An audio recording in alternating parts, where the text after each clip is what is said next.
Good afternoon, everyone. If you have been following, and you should try to follow from Exodus chapter 1, do spend some time to go through so that you have a better picture where we are now.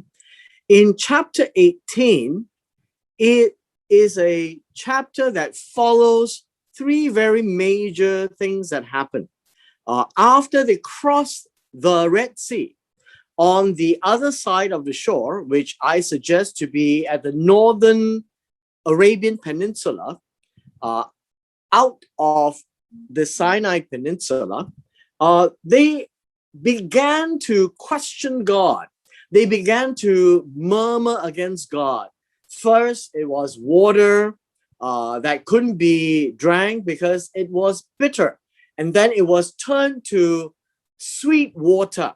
And if you remember, sweet water doesn't mean it's got sugar, it's not carbonated drink. It basically means that the bitter water turned to very pleasant fresh water. And fresh water is actually called sweet water. Then after that, they complained that they wanted meat, and then they had quail. And then they had nothing to drink, and then water came from the rock. And then they wanted to eat, and then manna or man came from heaven.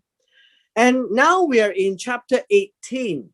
And it seems that the Israelites have constantly forgot about what God has done all through. I mean, with the Passover, Exodus, getting out of Egypt, crossing the Red Sea. The moment they encounter some challenges, they didn't come and inquire of God. They actually came to complain about God. Now, we are now in chapter 18, and it begins with a discussion with Jethro. Jethro is pronounced Yitro, right? Y-I-T-T-H-R-O.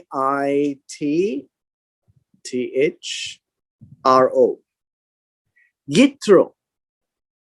And this is important because what we see is we saw the priest of Midian, and he is also Moses' father-in-law. The word father-in-law, Khatan or Khotan, right, would be someone who would have a daughter to be somebody else's wife. And so it's really an indirect reference to the father-in-law figure. But he was a priest of Midian. Now, the place of Midian, if you recall, in the book of Genesis, the Midianites and the Ishmaelites seems to have collaborated or intermarriage or intermingled, and they live on the northern part of the Arabian Peninsula. And here, Jethro or Yitro, Moses' father-in-law, lived in that same area. Now, we should not forget that in Exodus chapter 4,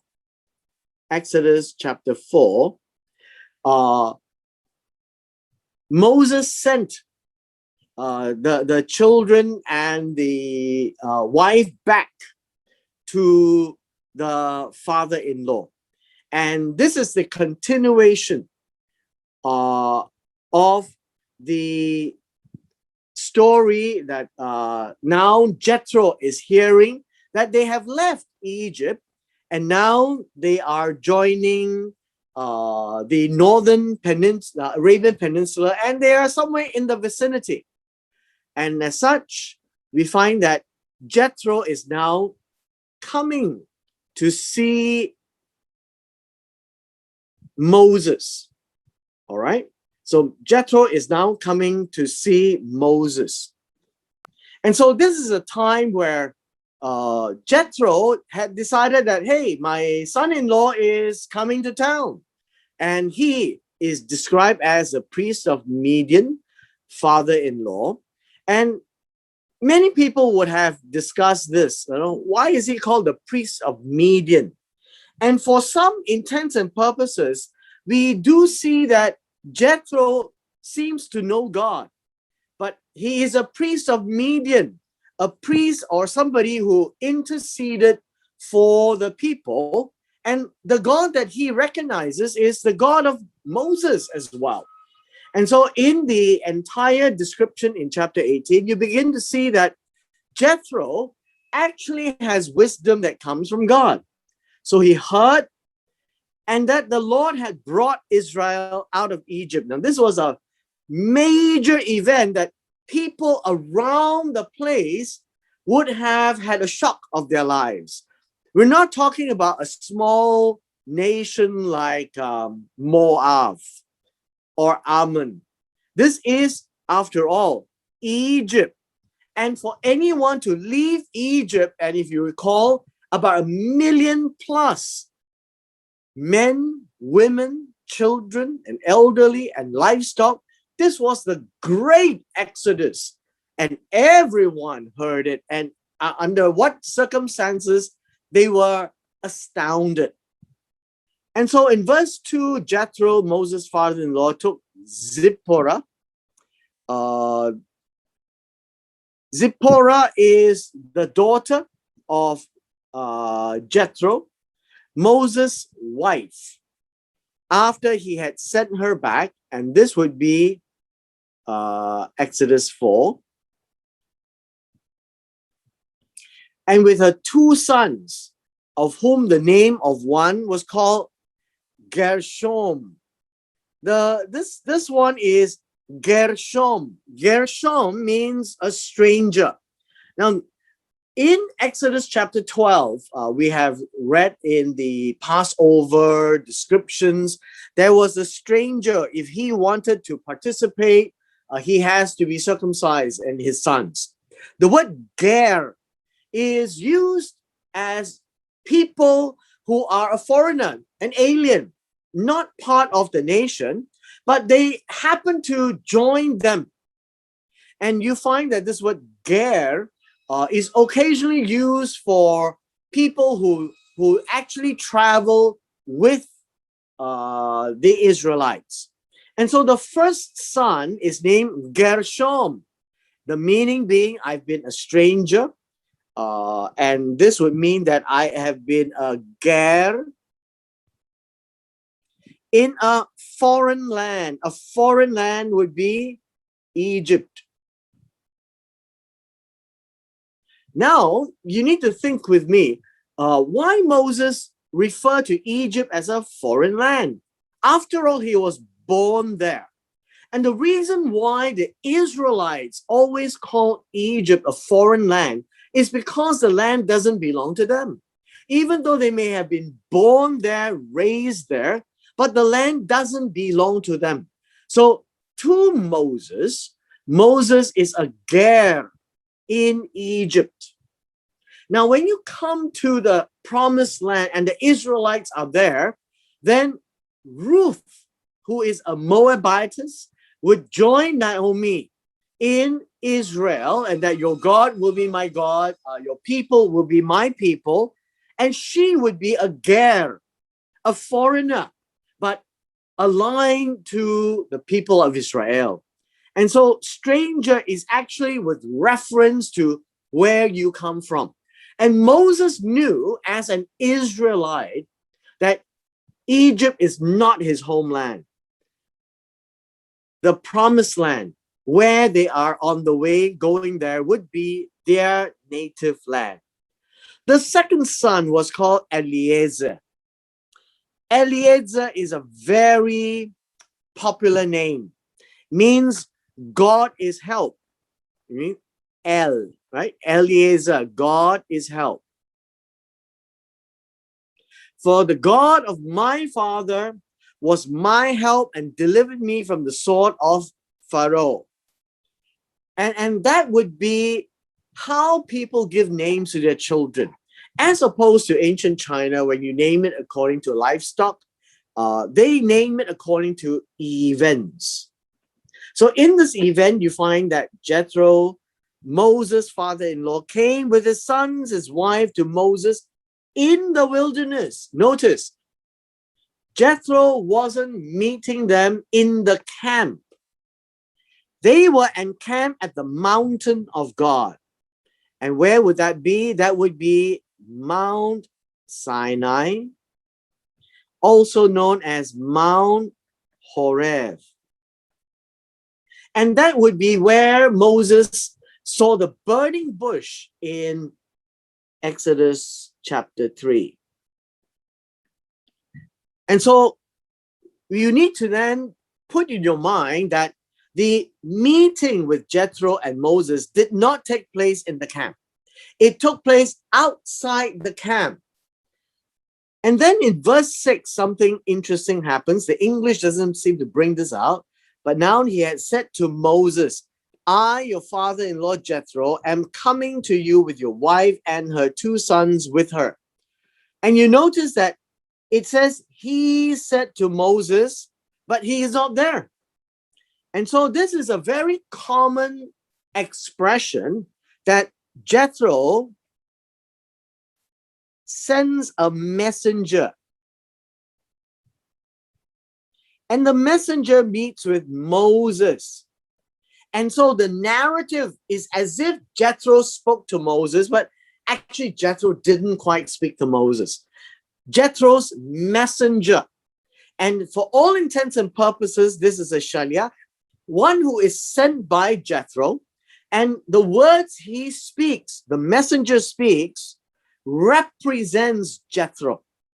And so Jethro had said to Moses, which the messenger has said, I, your father-in-law Jethro, or Jethro, am coming to see you with your wife and her 2 sons with her.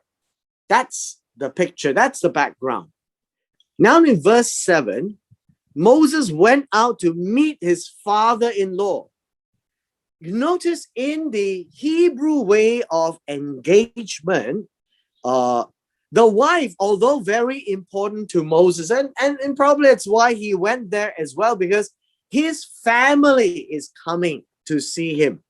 But the eldest is the father-in-law, the father of the wife. So in the narrative, you will always find that Moses will never be caught saying, Moses went out to meet his wife. It will always be Moses went out to meet the most senior and the most important of the entourage, which would be the father-in-law. And then he bowed down, and the word bowed down is shakah. And that would be, well, in common English word, translated as, I suppose, what should I say? Worship. Yeah, worship. But this is not worship. As I mentioned to you many times, there is no such word called worship. In the ancient days, even in many parts of the world today, when they meet an elderly, a more important person, they would literally prostrate themselves to the ground. Prostrate in the sense that they consider themselves nothing, and the person they meet is everything. And so he bowed down in that sense, and then he kissed him. And then they asked each other about their well-being. And so this would be a very common form of chit-chat. And they went into the tent. And so one of the culture that you find is you don't find the women getting involved in the discussions. So the men went into the tent to have some privacy. And Moses told his father-in-law all that the Lord had done to Pharaoh and to the Egyptians for Israel's sake, that all the hardship had come upon them on the way, which is chapters 15, 16, and 17. And how the Lord had delivered them. And you should always remember the word deliver is natsal, and it's in the Hifil. It's to snatch away from the hands of Pharaoh. So in that sense, delivered literally means to rescue, to save them. Then Jethro rejoiced for all the good which the Lord had done for Israel, whom he had delivered out of the hand of the Egyptians. Now, if you notice, Jethro knows God. And when he hears of this, he rejoiced. And the word rejoice is chada. That would be very glad, very happy for all the, verse 9, for all the tova, all the good things which God has done for Israel. So all these are described to Jethro, and these are things that they can actually imagine in their mind what God really did. So this is not a figment of imagination. We have read through chapters 14, 15, 16, 17. And Moses was relating all these things, that God has delivered them out of the hand of the Egyptians, right? The word deliver is the same as this, to snatch away. And then Jethro said, blessed be the Lord. And this would be Baruch Yehovah. This is how you read it. Baruch Yehovah. Bless the Lord. When God bless you, it is Baruch or Barak as well, right? And the intent here is, it is the person who pronounce a blessing, who pronounce good things. And so Jethro is now pronouncing good things to God. Bless him. And now we are all familiar with the word praise, but this is not that word. This is to Baruch, to praise Jehovah, in the sense of saying good things. Who has delivered you out of the hand of the Egyptians, out of the hand of Pharaoh, and who has delivered the people from the hand of the Egyptians. All of these are the recount of how great God is. Now, can you imagine? Jethro has no problems, but the Israelites are having problems. Verse 11, now I know that the Lord is greater than all the gods. Look at this. Now I know. Why do you say now I know? Well, that is what Jethro means. He's never heard of God doing such great things, because he has only known of many gods in the land, and one of them probably is Jehovah. And he says all the other gods of the lands, never one of these gods ever did anything close to what Jehovah did, and what he did is greater in comparison than every other gods. For in that very thing which they behaved proudly, he was above them. The idea here is talking about they are the idols. Okay? How do idols behave proudly? Well, in this case, I think we could say presumptuously. Presumptuously. Meaning it was very much an accord. They ascribe to these idols things which they normally think of gods. And everybody say, oh, my God is bigger. His God is greater. I'm the God of the sky, God of the sun, God of the moon, God of the tree. And then when the Lord appeared, all of them was nothing. They can talk about the greatness, but God did the greatness. Now in verse 12, then Jethro, Moses' father-in-law, took a burnt offering and other sacrifice to offer to God. This should sound strange to you, But he actually made sacrifices to Elohim, because he recognized that Elohim is the God of gods. Right here, greater than all the gods. After listening to Moses, the first thing he did was to give a burnt offering. The burnt offering is called an olah. And it is an offering that has the root word of Allah, which means to rise up. Say, Allah is to rise up. And so when you burn the offering, the smoke and the aroma would rise up, and that's called a burnt offering. It has to be burned. And if you remember the Passover, it cannot be boiled. It has to be burned. And then other sacrifices, Zevach would be different types of offerings, right, to God. And so Jethro seems to know what to do. And Aaron came with all the elders of Egypt, of Israel, to eat bread with Moses and father-in-law before God. Now, why do you say before God? Let's tackle this. Before God means to the faces of God. And where were they? They were at the mountain of God. And the mountain of God represents the presence of God.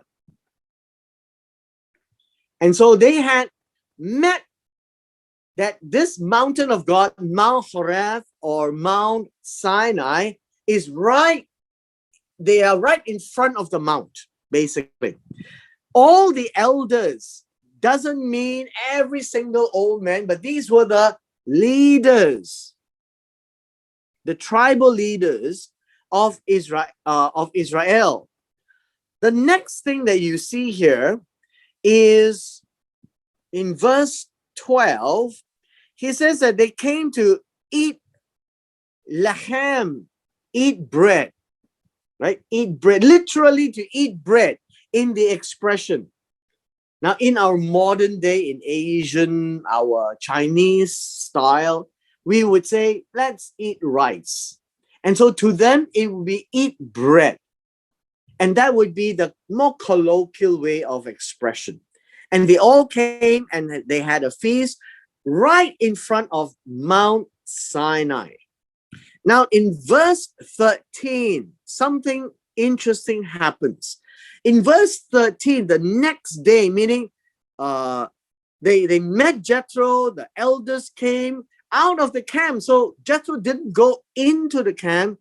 He stayed outside the camp, but still at the Mount Sinai vicinity. Now, the next day, you must remember, Jethro is still around. So Moses sat to judge the people. What does that mean? The word judge is shapat. Shapat.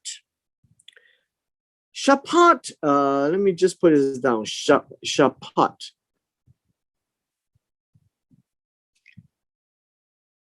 Shapat would be to decide on arguments, to decide on uncertainty, to decide on judgments, right? And so the people would always come before Moses. Hey, my donkey has gone to his house. He said it's his. So all the people stood before Moses from morning till evening. So when Moses' father-in-law saw that he did for the people, wow, what is this that you're doing for the people? Why do you alone sit? Verse 14 says that why are you sitting there all by yourself? All by yourself. Now this word literally means bad. Not bad, but bad. Bad is how should we say this? Separated, right? Separated, alone. And so Moses set apart, and he himself, one guy, it's a one-man show, and all the people stand before you from morning till evening. And so Jethro was abhorred. How can Moses realistically do anything effectively? And Moses said to his father-in-law, because the people come to me to inquire of God. To inquire of God literally means to seek. And to seek what? To consult what? To consult on their cases. On their cases. So Moses said, I'm doing this in a representation of God. Whenever they have a difficulty, and the word difficulty in verse 16 actually means davar. Very interesting. Davar, right? And this is davar. Whenever they have a matter, whenever they have an issue that they cannot resolve. So the word davar is very multifaceted. And so they come to me, and I decide between one another, and I make known the statutes of God and his laws. And that is the reason why people gravitate to Moses, because they see that Moses is very serious for God, and he seems to be very knowledgeable of what God says can and cannot be done, and his instructions on how to live. The word law, again, is Torah. Now, verse 17, Moses' father-in-law said to him, you remember, Moses bowed down or shakak or pay homage to Jethro, because he technically, along the relationship, is the most senior of the two, the greater of the two. And he said, the thing that you do is not good. That's interesting. It's lo tov. Both of these people who you are with will surely wear yourselves out, for this thing is too much for you. And Jethro could see that if Moses kept doing this, he will be burnt out. You are not able to perform it by yourself. So listen now to my voice. I will give you counsel, and God will be with you. Now, this is interesting. He says, I will give you advice. So listen to my voice, what I'm going to say. And I am going to give you advice. And God will be with you. And then he says, stand before God for the people so that you may bring the difficulties to God. And the idea here is, Jethro says, when you need, you stand before God and you bring their challenges. The word difficulties here is the one before, davar. These matters. And then you shall teach them the statutes and the laws, and show them the way in which they must walk and the work they must do. Remember, they came out to the wilderness to serve God. And says, moreover, you shall select from all the people able men, such as fear God, men of truth, hating covetousness, and a place such over them to be rulers of thousands, rulers of hundreds, rulers of fifties, rulers of tens. This is a major phrase. Verse 21 is that you must be able to find men. Right? This is men or male gender. And the idea is able men. Strange that you will find is it doesn't say anything about able right here. The Bible talks about men with power. Men with power. Now, what kind of power is this? It's chayil, and chayil is something which has to do with ability and efficiency. Right? So first of all, Moses is supposed to find people who's able to do. People who has a heart but no strength. I'll be honest with you, God doesn't call them. Of course, the heart is very important, though. The faith is important, the love is important. But when he has no ability to do, he won't be it won't even be raised. And so God says, you find them and they better fear God. Yara God. Men of truth. That's a character expression. Trustworthiness. They must fear God and they must be trustworthy. And when you're trustworthy, you are going to hate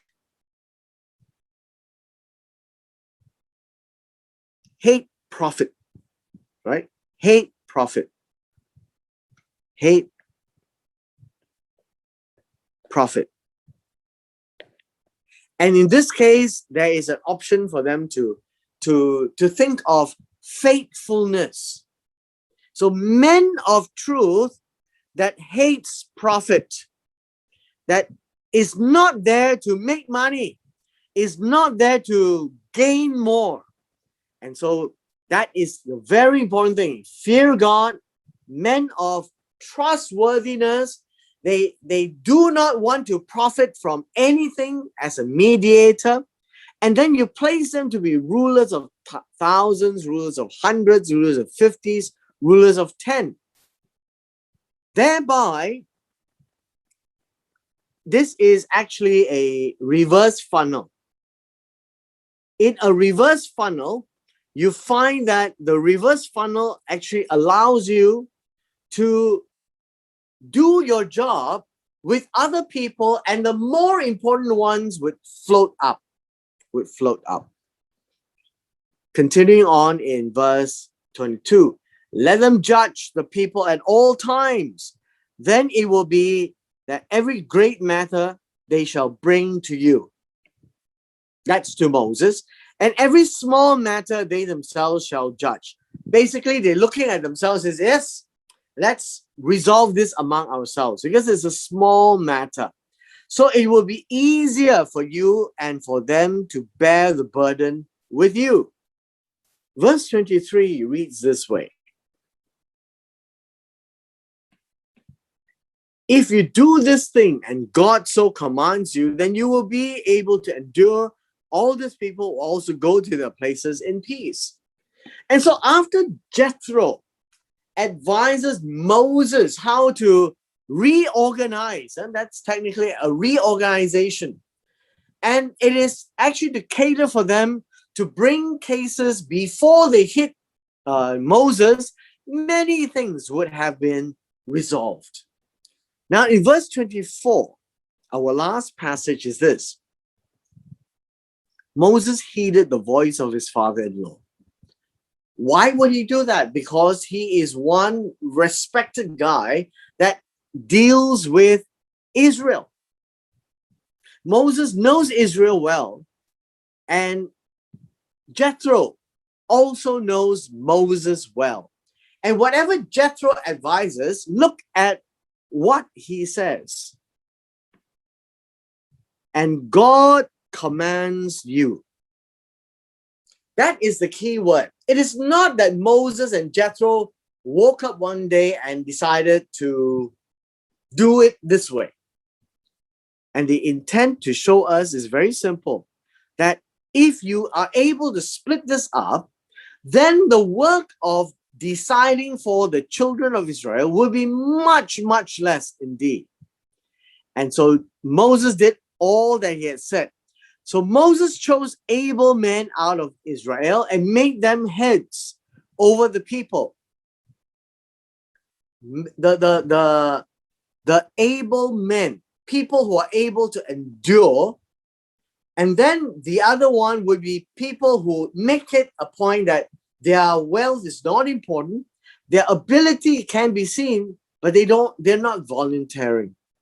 And so they will also say, well, we are able to do something. Rulers of thousands, hundreds of thousands, rulers of 50s, and rulers of tens. And so they understood this as a very definite ritual that they have to pay. One of the things that people do when it comes to passages like this is to go into the book of what was that? The book of, you know, when Israel has many people, Jethro is telling Moses, out of all these, you remember how many? 600,000 men on foot. You've got elders, you've got women, you've got children. Moses had to bakor, choose. Verse 25. Choose you this day whom you will serve. That would be bakor. To bakor would be when you go and pick oranges or you pick pears or apples, you would look and scour around the whole carton and then you choose the few that you want. And so Moses is to choose between 1 million odd people there, able, out of all Israel. Remember now, I'll tell you this much, all Israel means all 12 tribes. And then make them heads over the people. And so they judge the people at all times. And then the hard cases they brought to Moses, and they judge every small case themselves. So Jethro's advice is a good advice, but he always seeks that God so commands you. Make sure that this is what God wants you to do. And when you do it, do what is intended in a very careful and a very important role. God commanded Moses to be a judge. And now that all this filtration system is put in place in the whole of Israel, people can actually approach others to be judged. Finally, Moses let his father-in-law depart. He went on his way to his own land. That would be the goodbye. With this, we end Exodus chapter 18.